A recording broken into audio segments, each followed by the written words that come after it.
Welcome to a new way to level up in D&D. More classes, more customization, easier multi-classing.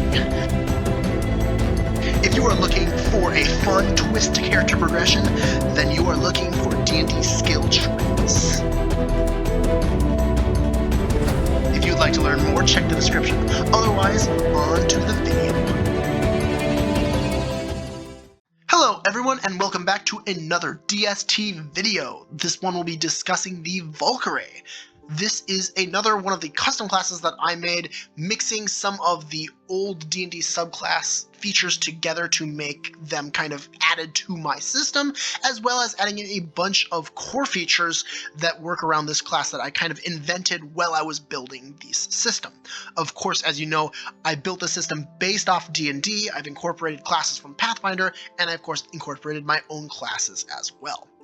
The Valkyrie is kind of a support utility character that has a bit of spellcasting potential, a bit of martial capabilities as well. It's kind of an amalgamation of a bunch of different things, and has got a ton of multi-class, subclass, and main class potential for anyone who's willing to try them out. They have a bit of a different playstyle compared to some of the other combatants, but have a very unique capabilities to bring to your team. Before we hop right into it, I just want to say that the Valkyrie won the vote. Of course, I do this voting system on the Discord server, which you can join in the description below.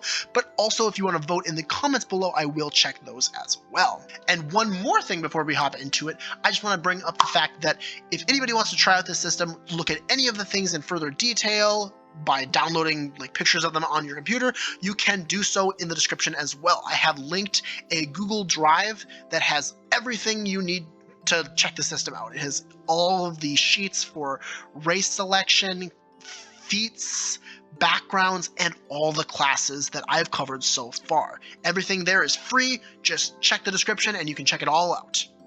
But without further ado, let's hop into the Valkyrie.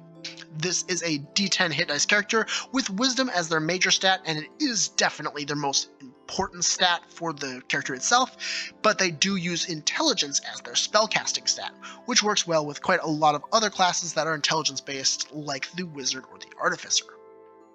But the starting benefits of Valkyrie is 10 plus your constitution modifier in hit points, 1 hit dice, proficiency in light and medium armor.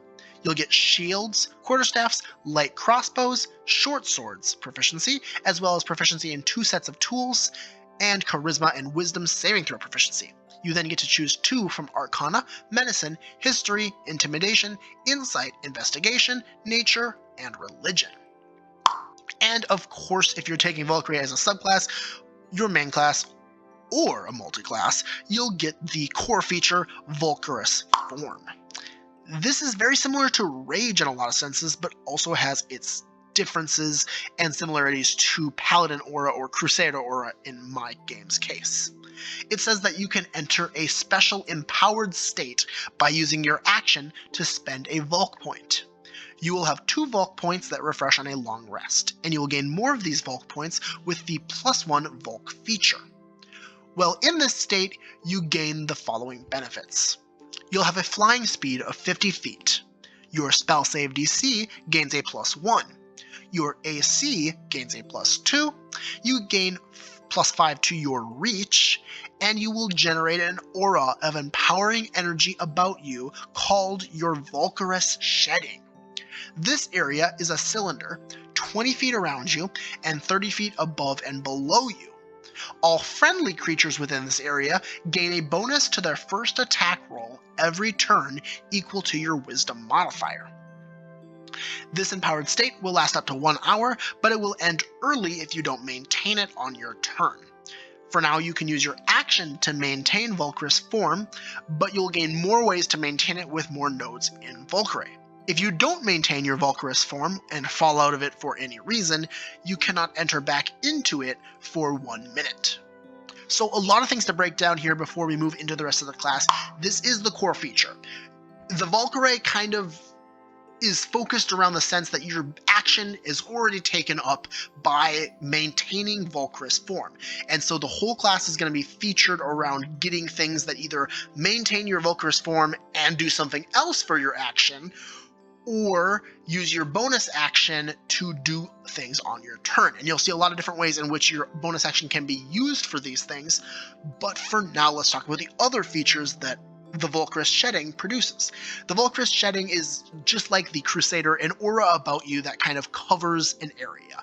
It is a cylinder, so you can fly up to 30 feet above your allies before we have to start worrying about them not being able to benefit from your features. And the features that they gain is actually pretty good. Right off the bat, already getting a plus whatever your wisdom modifier is, probably pretty high, to their first attack on all their turns. Pretty nice for all martial characters. And you also get a smorgasbord of really nice features to benefit from while you're in this state. But let's move into the spellcaster half of the Valkyrie first, starting with shedding spells.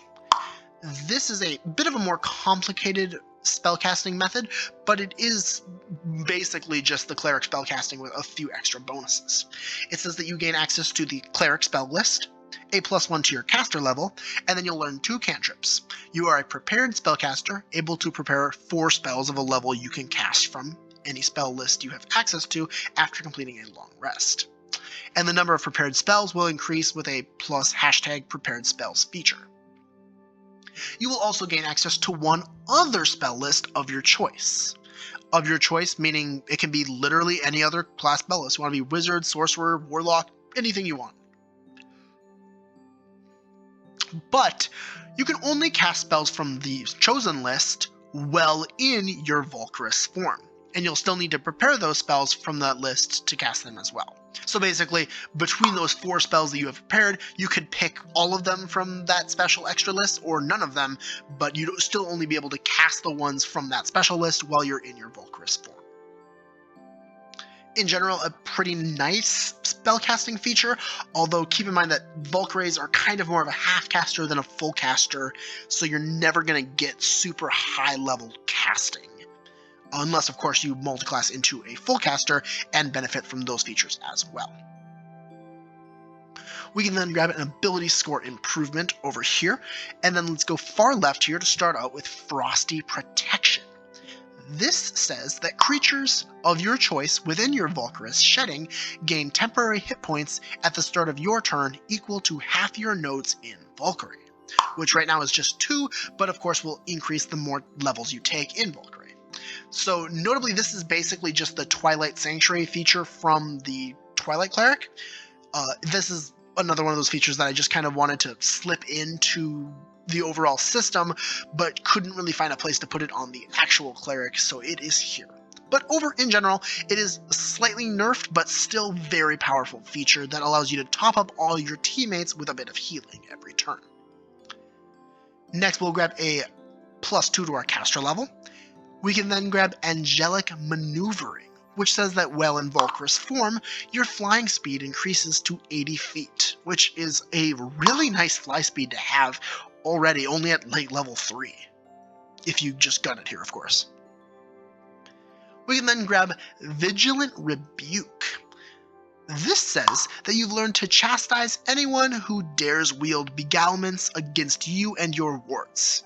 Whenever you or a creature in your Valkyrie's shedding succeeds on an intelligence, a wisdom, or a charisma saving throw, you can use your reaction to deal 2d8 plus your intelligence modifier force damage to the creature that caused the saving throw. So again, this is another, I think as a cleric it might be a ranger feature actually though, but it's another one of those features that's just on a subclass that I couldn't fit anywhere else, so I put it here.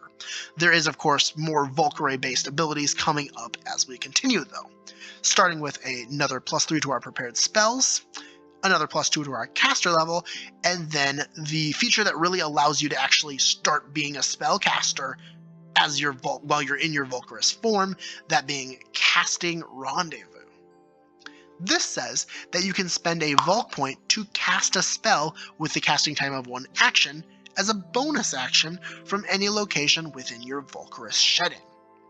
So not only does this mean that you can cast touch spells without having to be within touch range of most people, because your range is basically increased to 20 feet because that's how big your Valkyrie's shedding is.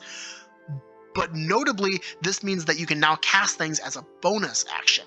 It is a little bit expensive to do, costing a full Valk point to do so, but if you mix this with maybe a little sorcerer so you can do a bit of meta magic bonus action casting as well, you'll have a suite of options for bonus action spellcasting while you still continue using your action to maintain Valkyrie's form. And topping off this branch, we've got a +2 caster. If you feel like you're going to run out of Valk points too easy, we can head down this offshoot as well to pick up some more, starting with a +2 to our caster level, a +1 to our proficiency bonus, and then grab Revitalizing Wings. This says that during a short rest, you can expend any number of hit dice to gain that many Valk points back to recover them. But you can only recover up to your maximum, so right now only 2. But of course we can increase that maximum with the Valk points that are mostly scattered around the center of this tree. Continuing forward, we can grab Voice of Authority. This says if you cast a spell with a spell slot of 1st level or higher and target an ally with the spell, that ally can use their reaction immediately after the spell to make a weapon attack against a creature of your choice that you can see. Notably, this works really well with healing magic. You can, of course, use the healing word spell to do a bonus action. This is already a bonus action, so you don't have to worry about using a Valk point to cast this.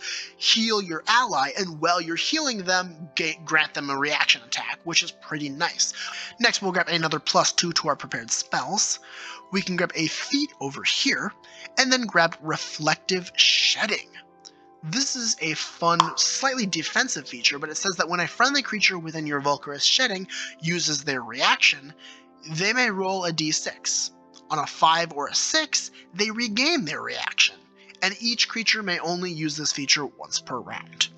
So it's pretty nice. It gives them a little bit more defensive or somewhat offensive capabilities in the sense that their reactions can often be used for protection purposes, and of course the opportunity attacks that you can grant them with some of your other features and some of their own features, of course, as well. Next we'll pick up another cantrip, and then we grab our +1 Valk points, so now we're up to 3 per long rest, and we can spend hit dice to recover extras during short rests as well using Revitalizing Wings. Before we can pick up another great feature, and one of the only ways to pick up a red barrier in this system, Shatterproof Maintenance. This says that as an action, you can maintain your Valkyrie's form and gain a barrier that lasts until the start of your next turn, or until it's broken. This shield will have a number equal to your Wisdom modifier plus your proficiency. Any attack that hits you will instead hit the barrier. When the barrier is hit, it ignores all damage unless the damage source deals equal to or more than the number of the shield, wherein it will break. Well, the barrier is super nice to just continually use over and over and over again, because you're already going to be using your action to maintain Valkyrie's form most of the time anyway. Using this means that you'll be very defensive while doing so. And notably, you'll be getting some other maintenance type abilities like Quickening Maintenance, Siren's Maintenance, Cherub Maintenance, lots of these other features to help maintain your Valkyrie's form while doing other things. But Shatterproof Maintenance is definitely the most defensive of the slot that you'll be getting. Next, we'll be picking up Necessary Violence. This is a super nice feature that says, while in your Valkyrie's form, you can use your bonus action to take the attack action. And you may use this feature a number of times equal to your Wisdom modifier per long rest. And you might at first think that this is just allowing the Valkyrie to be able to attack on, each of their turns. But notably, this is take the attack action with their bonus action, meaning that some classes might be able to find ways to mix and match this with other features to be able to proc this while using the attack action on their turn, depending on what they do. Perhaps a little bit of setup is necessary, but in general, this is a great bonus action full attack action, which means that it benefits from things like +1 attack and extra attack. And a slight offshoot here to grab Shedding Shred. Say that 10 times fast. When a creature uses your Wisdom modifier bonus as part of their first attack, they can also add your Wisdom modifier to the damage of that attack. This is probably a pretty subtle buff, but if you've maxed out your Wisdom modifier, that's +5 to every single attack that hits, which is also already getting a +5 to hit. So pretty nice damage increase for all your teammates that stay within your aura. After that, we'll grab an ability score improvement, another +1 to our Vulk points, bringing our total to 4, which we can recuperate on short rest using hit dice, and all of them will come back on long rest as well. And then we can grab Quickening Maintenance. This is a very support-based feature that is pretty fun in general. It says that as an action, you can maintain your Valkyries form and choose a creature within your Valkyries shedding. That creature rolls a d8 and adds it to their initiative score. If the creature gets to the top of initiative, granting them this feature again will move them to the bottom of initiative, allowing them to go an extra time in that round of combat. So it's a very interesting and kind of a bit of a gladiator type feature, but super fun in the sense that being able to mess with your initiative score mid-combat isn't something we see in regular D&D. Moving forward, we'll grab a proficiency bonus increase, another Valk point, bringing our total to 5, and we can grab Recovery Wings. This is actually a super useful ability and comes in handy for, like I was talking about earlier with Necessarily Violence, some fun combos that you might want to do on your turn without having to worry about losing your Valkyries form. Recovery Wings says that when you drop out of Valkyries form, you can instead choose to maintain it. And you may only use this feature once per short rest, which means basically once per combat, you don't lose your Valkyries form, even if you were supposed to lose your Valkyries form. Fun for setting up combos, and also a pretty nice backup feature in case you get stunned or something and you don't want to fall out of the sky because you're flying. After this, we'll grab Seraphic Spell. This is the other spellcasting format that you'll be gaining access to other than the regular caster bonuses and cantrips that you'll be getting from the other side of the class. It is notably very similar to some alchemist features, honestly, but is in general its own thing. Seraphic Spell says that you have access to an extra 3rd level spell slot that can be used to cast any spell you have access to. This slot does not refresh on a short rest or long rest, but instead will refresh whenever you enter your Valkyries form, and the level of the spell will increase with a +1 Seraphic Spell level feature. So basically, you'll be getting a special extra spell slot that only refreshes whenever you enter your Valkyries form, which basically means you'll be getting it once per combat, and you can use it, you can spam it outside of combat as long as you have bulk points to continually refresh it. And it will get to the point where it's a pretty high level spell as well. We can move this way into a +2 caster. This is the last feature that we'll be gaining regular caster levels with, the rest of which just being this +1 Seraphic Spell level casters, and we can also grab Halo Casting. Halo Casting is a bit simple. It just says that friendly creatures within your Valkyries shedding gain a +1 to their spell save DC, as well as you do already. So it's a pretty nice way to help out some of the spellcasters in your party, since in general, most of the people that are going to be helped out by you are the marshals with that wisdom modifier increase to their attack rolls. But this does help out some of your spellcaster party mates as well. Next, we'll grab a feat, and we can grab Sea Breeze as we go down this path here. Sea Breeze says that creatures of your choice within your Valkyries shedding can breathe underwater and have a swimming speed equal to their walking speed. This means that as long as you have a Valkyrie in your party, you can basically do any underwater stuff that you need to, given that you can probably hold your breath for at least a minute while the Valkyrie refreshes any Valkyries form that they fall out of, before just going right back into it and bringing Sea Breeze back to your entire party, which is pretty nice. Next, we can grab an ability score improvement, and then a +1 to our Seraphic Spell level. So now it'll be a 4th level slot instead of a 3rd. Then we can grab Siren's Maintenance. This is based off of one of the Wizard subclass features, and it says that as an action to maintain your Valkyries form And you can also choose one creature that you can see within 5 feet of you. If the target can see or hear you, it must succeed on a Wisdom saving throw against your spell save DC, or be charmed by you until the end of your next turn. The charmed creature's speed drops to 0, and the creature is incapacitated and visibly dazed. On subsequent turns, you can use your action to maintain this effect and your Valkyrie's form. However, the effect ends if you move more than 5 feet away from the creature, or if the creature can neither see nor hear you, or if the creature takes any damage. So it is definitely a bit more debilitating for you to be using this feature, but do keep in mind that your bonus action will often be the stronger thing that you'll be doing every turn, so as long as you're willing to give up maneuverability and positioning to lock down one creature, you can keep them locked down for basically the entire fight while you help your allies clean up something else, dealing with them last.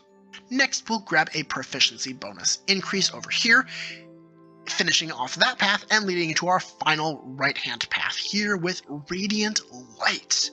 This says that creatures of your choice within your Valkyrie's shedding take 2 points of radiant damage at the start of your turn. So notably, the Frosty Protection one is the one that helps you heal your allies. This one is the 2 damage to all creatures within your Valkyrie's form every turn consistently. It isn't a lot of damage, but it does stack up the more combat goes through. I mean, even a normal 5-round combat against, say, 5 creatures, that's 10 damage to each one of those creatures, which is a total of 50 damage in a 5-round combat fight against 5 creatures. That's not bad. It's not a lot, but it's not nothing either. So keep in mind that this feature may seem a bit small, but lots of small things add up. And if you're fighting a bunch of 1 hit point minions, this will do work. Next, we'll pick up Cherub Maintenance. Now, this is another one of those features that helps you be able to cast spells while still maintaining your Valkyrie's form. This says that as an action, you can maintain your Valkyrie's form and cast your Seraphic spell. Notably, you'll only be able to use this one probably once per battle because your Seraphic spell only comes up every time you re-enter your Valkyrie's form, but in general, it's a great way to get your Valkyrie's form off and cast a spell right away on probably your second turn after you're using your action to enter it in the first place. Next, we'll grab Tempering Voice.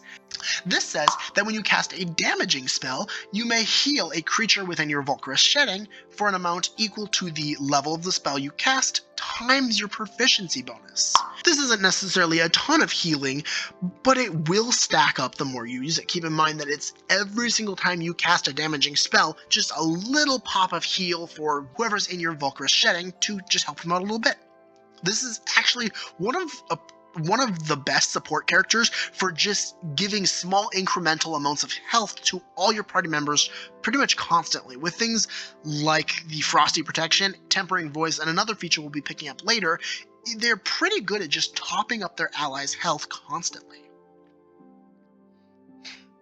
Next, we'll grab a feat, and then we can grab a Seraphic level. This brings us all the way to level 5 on that spell slot that refreshes every time we use a Valk point to go into a Valkyrie's form, and we can also grab a proficiency bonus over here. Then we grab Enforced Maintenance. This is a very fun one, and definitely one that you could probably strive to pick up quickly if you're going for this type of character. This says that you can use your action to expend a spell slot. Your Valkyrie's form is then maintained this turn and will be maintained for a number of rounds afterwards, equal to the level of the spell slot spent. So say you have a 4th level spell, you drop that thing and you got Valkyrie's form for the rest of the fight basically, because it'll be maintained this turn, and then the next 4 turns afterwards, you don't need to spend your action to maintain it, which means that if you pick up this feature and grab some of the martial capabilities, you can basically go full on like attack, with necessarily violence and the attack action on your turn to make 2 attack actions on your turn with the Valkyrie. It is extremely powerful and really cool. Of course, it does take a little bit of setup to get to this point, but Enforced Maintenance is probably one of the better features to mix spellcasting with martial prowess. Notably, the Valkyrie does not naturally get extra attack, so you will have to do some subclassing or multi-classing to get to this point, but it is a super fun build idea. Next, we'll grab another +1 to our Volk points, and we can grab Encased in Starry Light. That was the other healing ability that I was talking about earlier. This says that when you heal a creature with any of your Valkyrie shedding, they gain an extra 1 HP for every die rolled during this heal. Not a bad feature, it's just a little bit extra healing. Next, we'll grab a +1 to that Seraphic spell level, bringing it all the way to 6th level. And we can grab Repostful Shedding. This says that all friendly creatures within your Valkyrie's shedding are immune to the effects of the Frightened condition. A little bit more niche, but in general, Frightened can be a really terrifying position to be under. So if you go into a dragon fight and your Valkyrie spreads their wings and suddenly all of you are fine, that's super cool and can lead to some really fun combats where you all can group up together and have to stick around each other to keep yourselves from being afraid of this beast. And the final node on this branch is a +2 to our Seraphic spell level, bringing it all the way to 8th level. Never reaches 9th level, but is a pretty good spell to be getting consistently off. If you pick a fun 8th level spell that you'd like to spam, you can. It's pretty nice. And honestly, the Valkyrie is really good at casting, really good at martial capabilities, and also a wonderful support. They kind of are able to lean into any format of play that you want to bring them, as long as you're willing to mix and match with the right classes to help them with your subclass choices, or just really lean into the aspects that they give you. You can be a really effective, well-rounded character, or you can lean into certain aspects to be really good at support, really good at damage, really good at spellcasting, anything you really want. But of course, the best way to round out your character and give it even better capabilities is to pick up feats that help it out. So let's go check out some feats that will make your Valkyrie even more powerful. Although the Valkyrie is a utility character in general principle, I would more put them into the utility class because of how much support they can bring. In general, picking up things like skilled, skill expert, and proficient aren't necessarily the best to be picking up on the Valkyrie, in my opinion, and you could probably leave many of the skill feats to your other class members that might be better off using them, like a rogue, or even things like the fighter that might not have stuff to do outside of combat, because your main source of usefulness outside of combat is going to be your spellcasting, especially if you haven't prepared for being the spellcaster during combat, like you can, but you don't have to. On the other hand, spellcasting feats are going to be really good on your Valkyrie. Things like Mana Rich, Learned are going to be great, and Studied are actually pretty nice as well. One that I think is really cool on a Valkyrie, especially if you want to be kind of that Gishy style Valkyrie, is grabbing Shillelagh Master. This will allow you to learn the Shillelagh cantrip, and whenever you cast it, it'll last 1 hour, and it does additional damage equal to your proficiency bonus on a hit, making it not only one of the better weapons you could be using, but allowing you to get past that problem of having to, pick up strength on a character that's already wanting wisdom and intelligence. Mage Training is another really nice one if you were worried about the half-caster limited spellcasting you gain access to. As you take Mage Training, it says that you learn 2 first-level spells from any list you have access to, and you can cast each of them once per long rest without using a spell slot. And if you take this feat a second time to get its level 2 features, you will also learn 1 second-level spell from any list you have access to, and you can cast it once per long rest without spending a spell slot as well. That's 3 extra spells that you can cast and technically also learn, which is pretty nice.